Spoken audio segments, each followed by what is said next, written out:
was that in the present of class.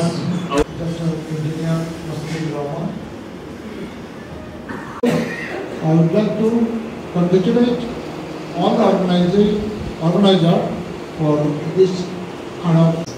And I believe that Department of Textile has enormous opportunity to create a huge employment. Eventually, that will end up in zero unemployment. This sustainable business model to tackle climate change. To make this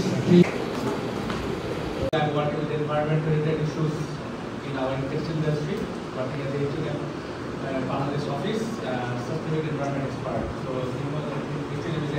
এখানে একটা বিষয় ইনোভেশনটাকে আমরা আসলে কি পর্যায়ে আসছি আমাদের ইনোভেশনগুলো যেগুলো হয় I have already completed the session of formal in English and I would love to describe my আর ইন্ডিভিজুয়াল থিওরির উদ্দেশ্য আমরা অন্যের জন্য কাজ করব না আমরা নিজের জন্য কাজ করব ডক্টর ইউনুসের যেটাই যে আমি কাজ করব আমার জন্য আমার প্রতিষ্ঠানে আমি কাজ করব তো আমার প্রতিষ্ঠান কিভাবে হবে আমার কাছে ইনভেস্ট করার মতো ফান্ড নাই তো আমি যে কোনো একটা ডিস্ট্রিক্ট থেকে আমার নিয়ে চিন্তা করি অনেক টেক্সটাইল ইঞ্জিনিয়ার আছে যারা কাজ করতেছেন অনেক ওয়ার্কার লেভেলের লোকজন আছে বিভিন্ন লেভেলে কি লোকজন ঢাকায় কাজ করতেছে তো আমরা সবাই মিলে ছোট ফান্ডকে একত্রিত যদি 200 মানুষ যদি আমরা সামান্য কিছু ফান্ড দিয়ে একটা প্রতিষ্ঠান ডেভেলপ করা পসিবল যে কোনো ন্যাচারাল রাইসের হতে পারে